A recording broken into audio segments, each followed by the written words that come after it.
Hello everyone, I'm Brian, taking back into Jnana Yoga, Gita Yoga Retreat UK 2022. So I'm breaking my little vow on this one just because he does have a lot on Jnana, but the problem is they're super long. This dude can talk, and as much as I'd like to listen to a lot of it, it's just a little much for me. And I'm starting to realize I think about 30 minutes is my limit. Otherwise, like what Sadhguru and Swami has said, that people start dozing off, or I start losing my ability to listen in some sense. So I have to kind of limit myself, take it a little bit at a time, and I hope everyone can do the same thing. Everyone has different limits. So anyways, let's go ahead and get started. This is the only one that I could see that was kind of like one part and relatively decently short. So it's going to be maybe 2 to 3 different parts for this one. Let's go ahead and get started. Okay, I had to skip that part because it's music, and so far anything to do with music for the most part, I've always had issues with it with YouTube. Luckily enough, YouTube has been able to, I think, mute the song, but not necessarily everything else. Anyway, let's go and get started. Sri Krishna, Sri Krishna, Sri Krishna, Sri Krishna. Gurur Brahma, Gurur Vishnu, Gurur Devo Maheshwaraha, Guru Sakshat Param Brahma, Tasmai Shri Gurave Namaha, Tasmai Shri Gurave Namaha. We have seen in this Gita Yoga series of 3 talks in this retreat 2 parts. What is the meaning of Karma Yoga? What is the meaning of Atma Sayyama Yoga?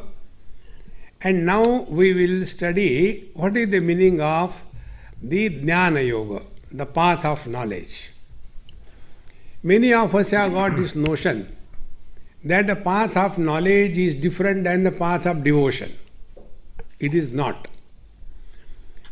And that's the thing, it's like a lot of bhakti is in other things. Your devotion to meditation, your devotion to knowledge, your devotion to your thoughts and actions. It's inherently in all of them. And I would say most of them are, except for Raja. Raja or meditation is the only one that is something that people have to actively do for the most part.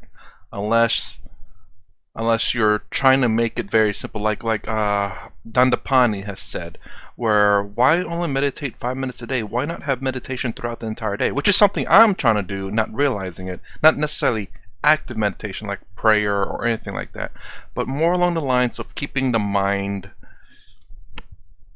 well, I guess mine is a little bit different, where my mind's always active, but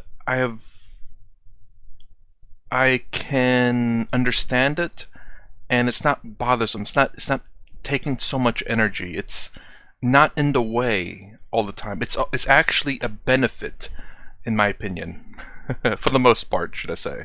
So even though it's constantly firing with so many thoughts and so many different things, I am in cohabitation with it, you could say, where it's not a hindrance to my blissfulness, if you could say. I'm not blissful, I'm just saying if there was that, it's not a hindrance to that. It's like it's working with me, I'm working with it.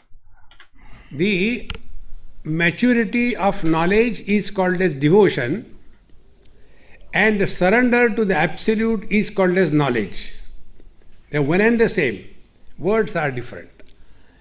Therefore, now we will think about what Bhagavad Gita tells us from the knowledge and devotion point of view, and how that we can practice in our life. So for this we will take support of the 15th chapter of Bhagavad Gita. There are 4 things we must know if we want to walk spiritual path. 4 things. Number 1, what is this world? Number 2, who are we? Number 3, who is God? Number 4, what is the meaning of spiritual practice? All these 4 fronts, we are leading only a notional life. We all have notions about ourselves. I am very good, but people don't understand me. What should I do? I have never hurt anybody. Why? Not capable of hurting even a mosquito. See? We all have funny notions about ourselves. That I am very good, I never do anything bad to anybody, I have never spoken lies. This itself is a lie. See? So this is the notion about ourselves. And then, about this I tell you how it works. Once I was in Mumbai somewhere, and there was some satsanga, and after satsang was over, I was introduced to one of the person who was listening. I was told, Swamiji, she is Mrs. So and she is the daughter of governor of one particular state in India. So she is a big one. She was size-wise also very big. So she is so and so. Naturally, pressure is put on me. So, Swamiji, she wants to ask you some question. No, I have no courage to say no. I say, yes, Amma, please. And then she asks, Swamiji, why good people suffer in this world and bad people are living luxuriously in this world? Why this is so? I said, Amma, for the time being, leave this question aside. I just want to collect information about you so I can talk to you. Yes? I said, you are okay, no problem in your life, your health, your husband, your children, your property, no problem? No, Swamiji, no problem. I said, you got the answer? Got the answer. See, tube lights are getting clicked. Those who are good, they never say this. Oh! They're Okay. Wow, that took a little bit for it to click. It's like, because I read the title, because it sounded like it said dancer. But it says, so you got the answer. Basically, wow, that took a lot longer than it should. But it's the translation and how I heard it. It both sounded the same. That's why it's a bit confusing. So essentially, what it's saying is basically what she repeated back is the fact that good people suffer and bad people are having great success. She's not having anything bad happen to her. She's having great success. Therefore, she must be a bad person. It took a while before dancer changed into the answer. Before I told you a number of times, social service is not spiritual life. Social service we should do, but it is not a spiritual life. If you want to convert the social service into spiritual life, you should have one foundation. What is the foundation? Whatever we are doing, it is our need. Nobody needs it. But then we have that arrogance. I have done this thing, I have done that thing, and then we suffer. Therefore, notion about ourselves. Then the notion about this world. This world is very bad. I don't know why God has created such a horrible world. He should have taken your advice. Then it would have been better. See? Then the third thing. This God is simply sitting above the clouds and then making these people miserable. See? One of the normal statements that we hear from many people that if God is there, why there is so much misery in this world? If God is taking care of everybody, why small little children are killed? If God is everywhere, why there is so much of terrorism going around the world? As if God is creating this. See? So we have funny notion about God. And then the worst notion we have is about our spiritual life. See? So what is spirituality for us? See? The first step of spirituality is Aja. I am disturbance proof. Any no problem. Whoa.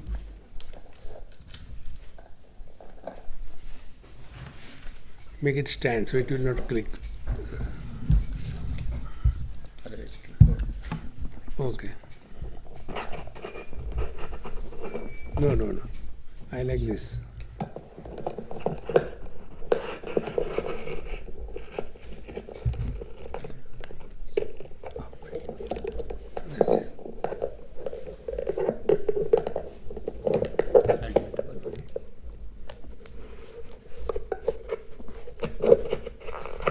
don't know if I can snap now.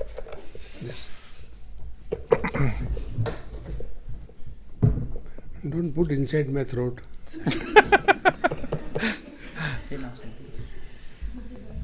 Testing, testing, 1, 2, 3, testing. Yeah, because It is not testing. Relax. yeah, it normally goes with that actually. If it goes there, my music will come. Kar, kar, kar, kar, kar, kar. Don't worry, it's okay. Sure. Do you think they are hearing? Don't worry. Relax. Don't worry. So the last confusion or notion we have about the spiritual practice. Spirituality means we should be all the time serious. See? Mm. And then we should have various makeup on our whole body. Unless we have the makeup on our body, we are not following the path of devotion. See, friends.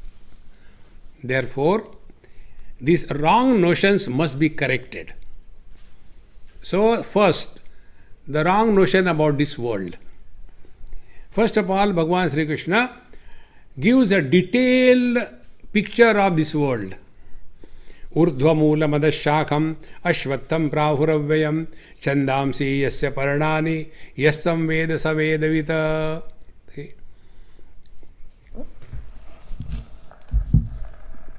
It is not on, I think.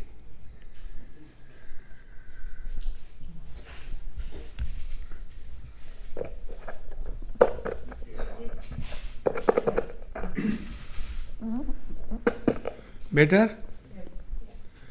You can move your ears little bit. So, in this verse, Bhagavan Sri Krishna defines the world. Urdhva Moolam, the tree which is having the roots above, and the name of the tree is Ashwatha. Ashwatha means the people or the banyan tree. Ashwatham Prahu Avyam. It has always been like this. No change. Chandamsi Yasya Paranani. And for this tree, the leaves are the scriptural words or the leaves. Upanishad, Gita, etc. Vedas, Chandamsi Yasya Paranani. He who knows this secret, he knows everything. Now, normally what we'll understand if you take a superficial translation. World is a tree with the roots above, branches below. We try to imagine that. No, man. That tree is your and my body. Urdhva Moolam, we eat from above. Adhashakham, we start growing below. See? Chandamsi Yasya Paranani. If we want to maintain this tree in a proper manner, any tree has the beauty, not because of the flowers, not because of the fruits, but because of the leaves. If a tree doesn't have a single leaf, it looks ugly. If the tree doesn't have fruits or flowers, doesn't matter. Similarly, in our life, if scriptural authority is not the shelter under which we are living, this tree looks ugly.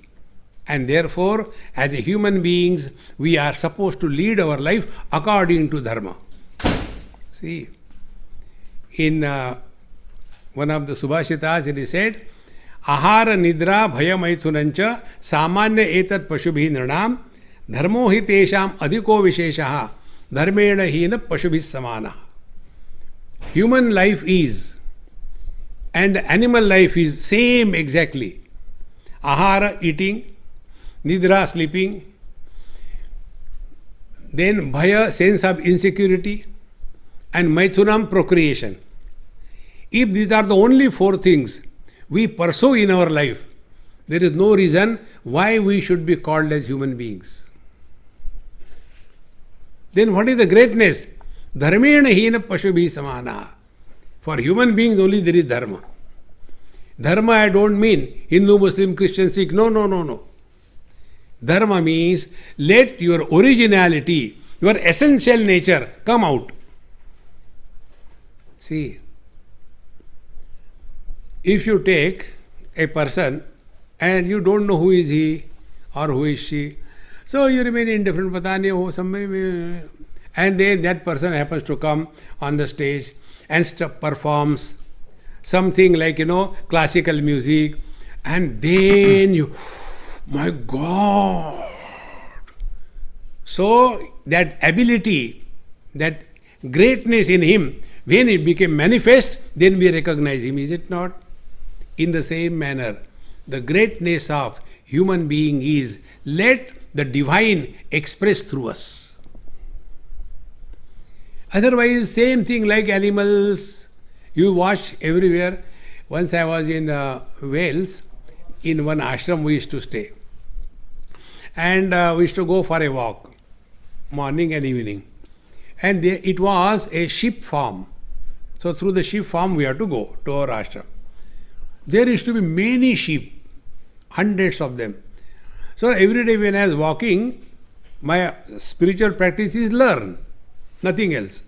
So when I used to walk through, I was just observing, they will be having only one program for the whole day. Get up in the morning and start. Whole day keep on eating. And when they are tired, sit there itself.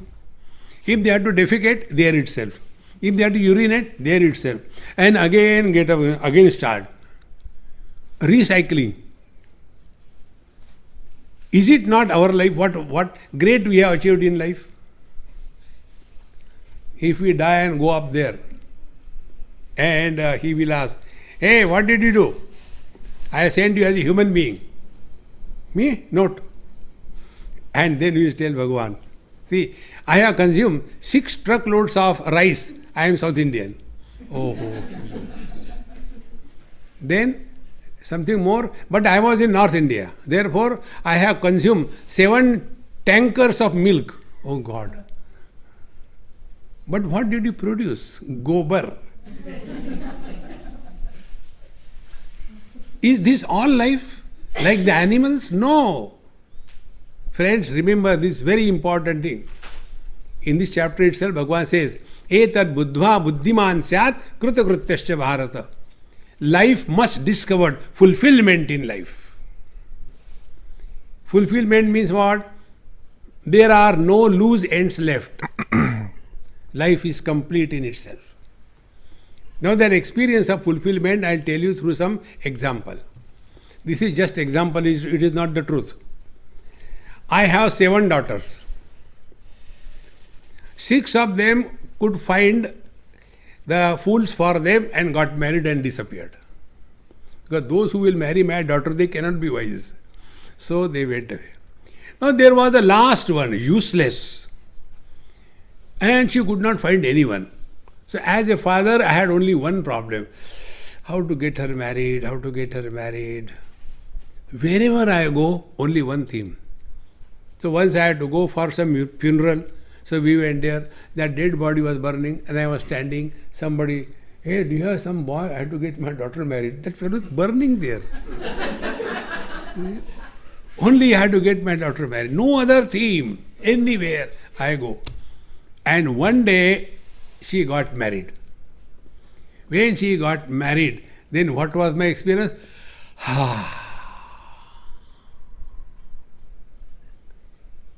Nothing remains to be done in life. Our Mahamantra, na kuch pana, na kuch khona. Nothing to gain, nothing to lose. Unless we come to this experience, our life is lived like animals only. No loose ends. I'm trying to decipher what he's trying to say here. As far as what I'm understanding so far is the fact that it looks like he's talking about the 3 things that Swami Sarvapriyananda says that scientists discovered that fulfills our life. One is personal pleasure, buying things, painting color, buying things, eating food, things that are very pleasurable but are very temporary. Then doing a job. The happiness will last a lot longer than little things, but eventually it'll also die down. And then the last thing is serving other people. I'm thinking that's what he's talking about here, where, that we look for pleasures in life, but it's really odd to say that these are the things that we look for in life. These are the three things. I understand that last one in terms of the scientific term, but Swami Sarvapriyananda points out the fourth one, which is eternal bliss, which is when you become when you come to realization that you are Atman Brahman, and you become eternal bliss, where it's genuinely, thoroughly bliss, as opposed to this one where you were constantly having to do something to get that bliss, whereas this one you're just in that natural state. If the death comes, we can shout at her, "Come on, you are late." See, friends, etar buddha buddhiman syat krutokrutyascha bharata. Therefore, the world that we talk about is not outside. The world begins from us. The world is in us. The world goes back to us. We are the creator of this world. See? And therefore, this world has na rupamasseha tathopalabhyate nanto na chadir nati sampradishta ashvattamenam suvirudha moolam asanga shastrena drudena chitva. Bhagavan says, if you want to see such a tree, which is having the roots above and branches below, you will not see anywhere. Na rupa asya iha tatha upalabhyate. You will never see such a tree. Then, nanto na chadi nati sampradishta. Neither it is there, nor it is seen, nor it can be destroyed. What is that tree? Which is neither there, nor it can be destroyed. What to do with such a tree? Asanga shastrena drudena chitva. Take the axe in your hand and cut that tree. What is the axe? Axe is asanga shastrena, by absolute dispassion. Friends, I'll tell you straight away something higher. I am not telling you KG1, KG2, although we are in KG1, KG2 school. But I hope you are grown up. See? Non-attachment, asangata, and attachment. You have to only understand, do nothing.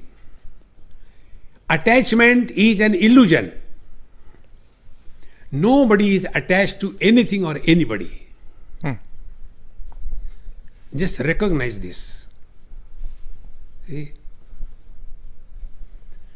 We are not attached to our friends, enemies, relations. No, we are not attached. It's an illusion we are attached. In one place, it happened somewhere in India, one old man died. Now, in the old age, one of the two will be out.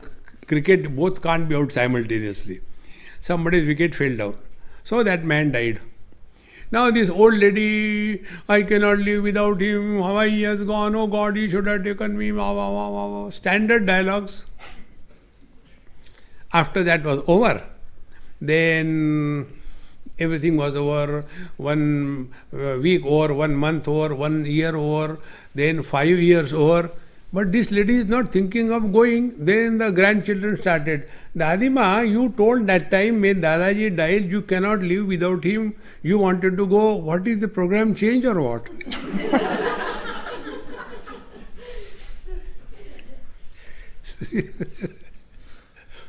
I cannot live without you. You can live. You don't cheat yourself. See, friends, we are not identified even with our own body. When we sleep means what? We are not identified with the body. Therefore, we are neither man, woman, young, old, here, there, nowhere. Because we are not identified with the body. See, asanga shastrena. Therefore, dispassion is only to be recognized that attachment is an illusion. It's really strange. He says dispassion. I do believe said Guru has used that word before too. If I remember correctly, I believe he's the one that said that, and it's just so weird to think of dispassion, because you think passion is something, well, from the Western world, or probably most parts of the world, maybe? I don't know. Anyways, from my perspective at the very least, passion is something generally good, unless it's extreme. but generally means something good. But to say dispassion on something, but I guess when you're dispassionate about something that's negative, it's a good thing, or something that's not good or healthy. Because it's very bad to be passionate about something that's unhealthy or not good for you, but it's great to be dispassionate about things like that. Just a dispassion, very, very odd wording of odd use of the word there, I suppose. It's just no one ever, well, at least as far as I've heard, that no one really uses the word dispassion. Although it's still a legitimate word, it's just like it's rarely ever used because passion is the word that's really used often. See, friends, and it can be accepted only by proper thinking. There is no other way. See, now how to do that? Be attentive. When our childhood we left not crying, oh, I have to give up my childhood, I don't want to become a teenager. No, that time you were very eager to give up the childhood. Then we came in teenager, that time also we never said, I don't want to give teenager, no, I want. We are constantly waiting to give up. See, but when we come to this old age, pakad ke rakho. We don't understand the worst period of our life is the old age. See? And yet we hold on to. On the contrary, we should be wise enough. We have discarded the child body, discarded the teenage body, discarded middle-aged body, discard this also. Who cares? Asanga shastrena. And this asangata, detachment, should be drudena chitva. Should be firm. See? And when you are thus withdrawn from the world, then only you can think of God. See? If a poor man goes before Bhagavan Sri Krishna, what he will say? Krishna, Krishna, Krishna, give me money, give me money, give me money. That means, other than you, I want everything. When an unhealthy person goes, what he will ask? Hey Krishna, give me some medicine, I want to get rid of it.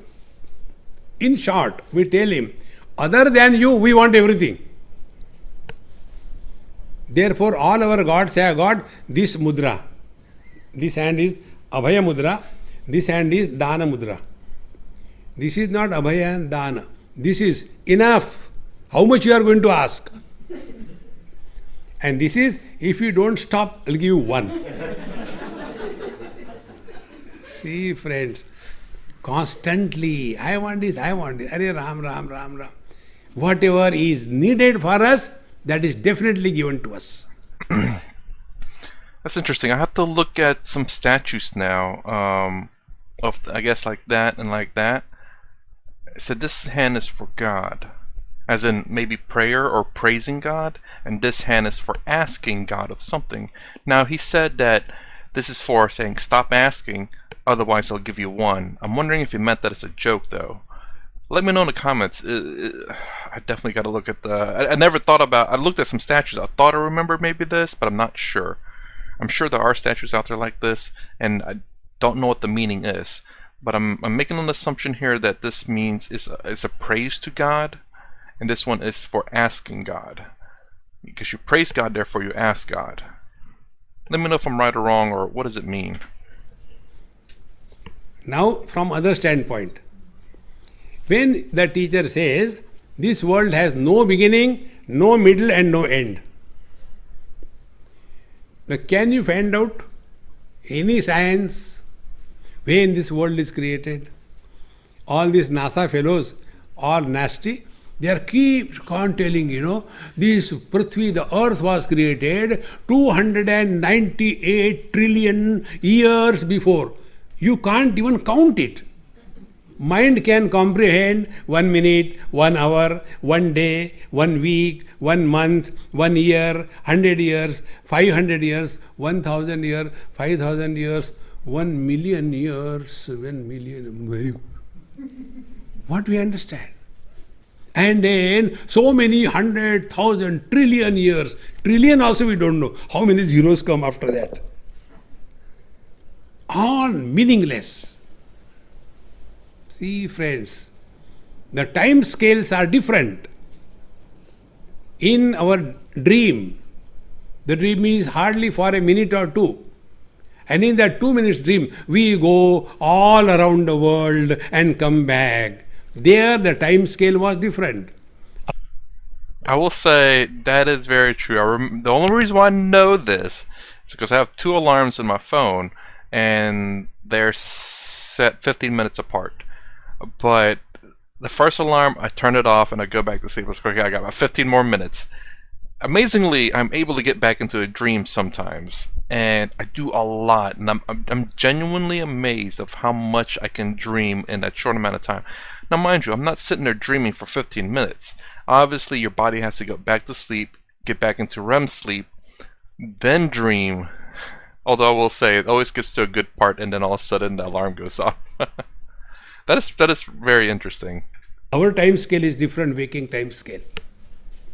See, like this biologists say that the life of human beings is 100 years. Life of the dogs is 20 years.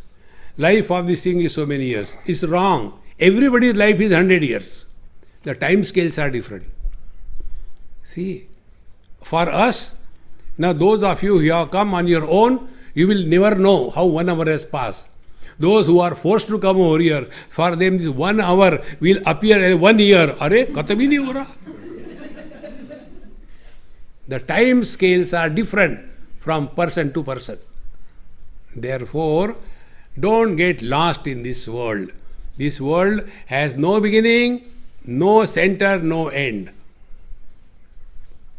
That which doesn't have beginning, center, and end is an illusion.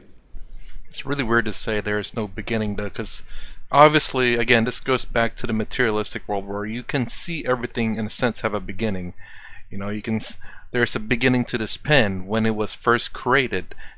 The pen cap, the little latch here, or whatever, this rubber here, and all this has a beginning, and eventually this pen will have an end too.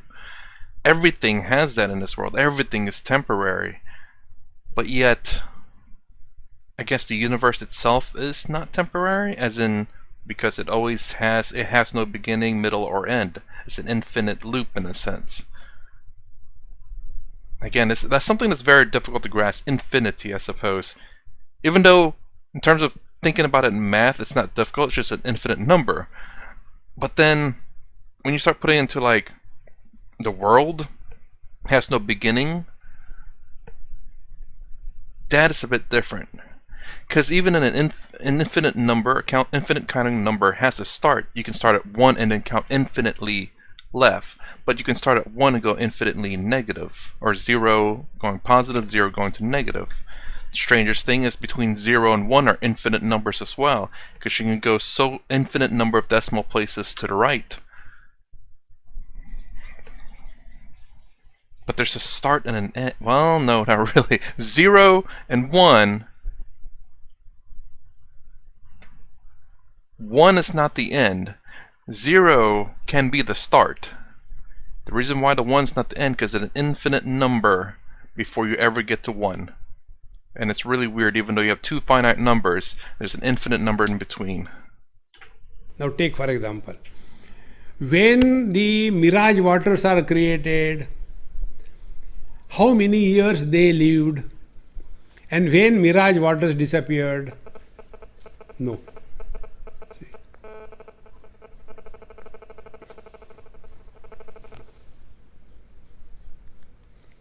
See? No, nothing. Therefore, if we stop our mind as we do in deep sleep, analyze and learn from the deep sleep experience. In deep sleep, there is no place, there is no time, there is no body. And where from the world begins? The world begins from our deep sleep. When we wake up, what happens? First thing is we become aware of ourselves. I am. Second thing, what is the time? Third I'm thing, late. where I am. Fourth thing, what I have to do. The world begins. Therefore, the world is time, space, and object, and a matrix of these three principles. Therefore, nanto na chadi nar sampradishta. So don't get too much involved in this world. And therefore, once you take this world as an appearance, not real, you will live in this world, you will enjoy, but you will not suffer.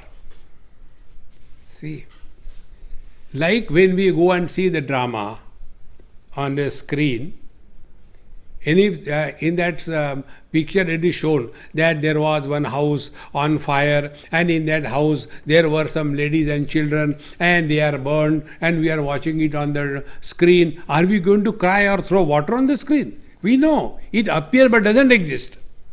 Exactly the same way, all that is happening in this world is only appearance in time, space, and object. Therefore, don't get too much involved in this. See.